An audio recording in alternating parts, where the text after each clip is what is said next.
Yahweh, erere ayogumbe. Com licença do Curiandamba, com licença do Curiacuca, com licença do senhor moço, com licença do dono de terra,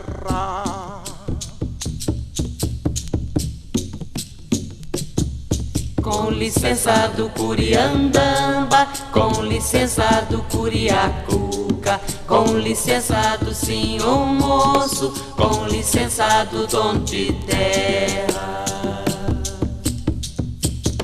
Com licença do Curiandamba, com licença do Curiacuca, com licença do senhor moço, com licença do dono de terra. Com licença do Curiandamba, com licença do Curiacuca, com licença do senhor moço, com licença do dono de terra. Quilombo Brotas, quanto Quilombo de Brotas, Quilombo das Brotas, são vários nomes, mas a terra é uma. E, assim, pelo que a gente ouve dos mais velhos e dados que tem, lá para o século XIX, o que a gente chama de parte urbana da cidade ficar numa colina onde fica o centro da cidade. Aqui era mata. Em algum momento do século XIX, teve um casal, um português, Francisco José Rodrigues, e uma índia, Rita Rodrigues. Eles se tornaram proprietários de toda essa região, incluindo os bairros ao redor. Era tudo mata, eram colinas cobertas por mata atlântica, tinha uns riachos serpenteando no meio das colinas. E aí, não se sabe exatamente quando, apareceu um negro que ficou conhecido como Negro Brotas. Então, o Negro Brotas, ele construiu um barracão aqui, e aqui esse território passou a ser parte das rotas de fuga da escravidão, que havia muitas na época. E aqui ficou uma espécie de entreposto. A maioria das pessoas vinham fugido de Jundiaí, Campinas, daqui, de Valinhos, conforme foram surgindo esses municípios. Eles fugiam, ficavam um tempo, a maioria ficava um tempo aqui e depois ia para outros locais. Alguns ficavam aqui com o Negro Brotas, alguns deles até arrumavam trabalho em algumas fazendas. Acontece que em 1888, quando deu a Lei Áurea, não tinha mais necessidade do pessoal ficar escondido aqui. Então eles começaram a dispersar. Então o casal, não sei se era o casal, porque tem um registro que era Juvenal Passos Rodrigues, provavelmente um filho deles, começou a vender o território, que incluía todos os bairros ao redor. E aí ele foi vendendo em lotes. Essa parte aqui foi vendida para um casal de ex-escravos, de negros que tinham sido alforreados por volta de 1879, que são meus tetras-avós, Isaac Modesto de Lima e Emília Gomes de Lima. Muriquinho pequenino, Muriquinho pequenino, parente de que samba na cacunda. Curugunta onde vai? Curugunta onde vai? Ô parente pro quilombo do Dumbá. Curugunta onde vai? Curugunta onde vai? Ô parente pro quilombo do Dumbá. E a última vai ser vermelha, certo? Muriquinho pequenino, parente de samba na cacunda. Curugunta onde vai? Curugunta onde vai? Ô parente do quilombo do Dumbá. Curugunta onde vai? Curugunta onde vai? Ô parente do quilombo do Dumbá. E chora, chora, gongo e devera. Chora, gongo, chora.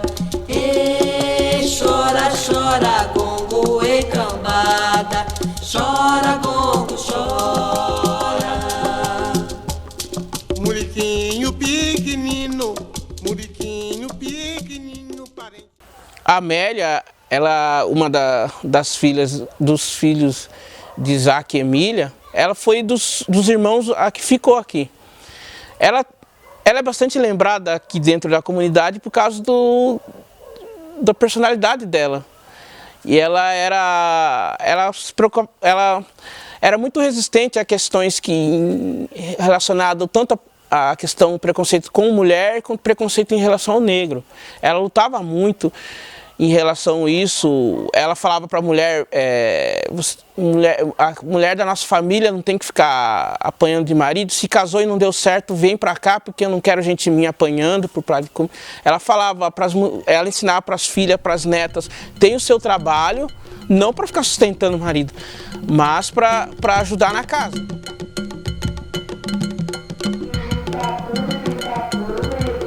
Jambaca cumbi querema, turiauê.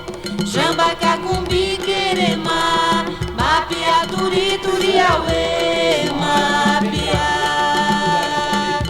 Turiauê, mapia, turiauê, mongorombô. Jambaca cumbi querema, Jambaca cumbi querema, mapia turi turiauê, mapia. Turiauê, mapia, turiauê, mongorombô. A gente fica em uma situação, eu não quero dizer subalterna, mas igual eu tenho feito uma espécie de campanha com as crianças, os adolescentes, porque eu entendo que o futuro das comunidades quilombolas é eles se prepararem para esse mundo. Não é que eles não devem se perder. Eu acho que a nossa força está a gente preservar a nossa identidade. Mas a gente se preparar. Eu, por exemplo, incentivo muitos jovens a estudarem, a fazerem algum curso universitário. Não porque eu acho que tem que ser rico, essas coisas, mas eu acho que assim, é a melhor possibilidade de você ter a liberdade de ser o que você quiser ser, e não ser apenas aquilo que a sociedade impõe que a gente tem que ser. Você tem que ser...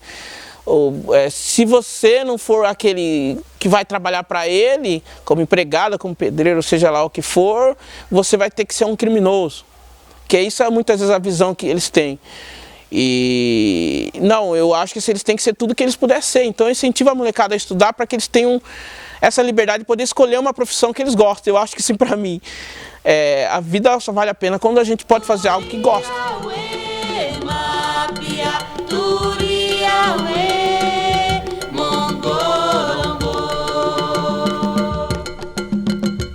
Jambaca cumbi querema, turiauê. Eu penso da questão do projeto do Grafitrilhas e a questão deles irem em comunidades urbanas ou comunidades quilombos e assim em diante. Eu não diria nem que é uma novidade, eu diria que é um retorno à casa. Porque assim, a mesma resistência nos centros urbanos, uma resistência aqui, essa questão da resistência dos grupos que foram e são excluídos, porque igual eu me lembro daquela sobre São Paulo, a grande resistência, aquilo lá não é uma questão de resistência de hoje, aquilo é uma resistência de anos, mais de 100 anos, desde quando teve aquele período lá que no começo do século XX lá que o prefeito inventou de modernizar São Paulo e expulsou as pessoas pobres, particularmente as pessoas negras do centro, e elas foram cada vez mais para a periferia. Essa foi a história de São Paulo, expulsar as pessoas pobres do centro para modernizar, sabe? Vem com todo um viés de preconceito de classe, preconceito de cor, um preconceito étnico. E o projeto Grafitrilhas, eu acho interessante isso. Ele traz essa questão de reforçar essas comunidades de resistência. Tem a comunidade do Cafundó, eu vi o vídeo do Cafundó, que é o nosso quilombo irmão. Também eles têm uma história de resistência, assim como nós temos uma história de resistência. A comunidade lá em São Paulo tem essa história de resistência. E o Grafitrilhas, ele vai isso. E ele não traz uma coisa de ele vem impor, traz um negócio de junto com a comunidade, sabe, aumentar mais ainda a questão. Eles mostram a cultura dela por meio do grafite. Eu acho muito interessante esse respeito. Eles não chegam com uma coisa de vir de cima querendo dizer não. Eles pegam junto, eles vêm para somar como a base.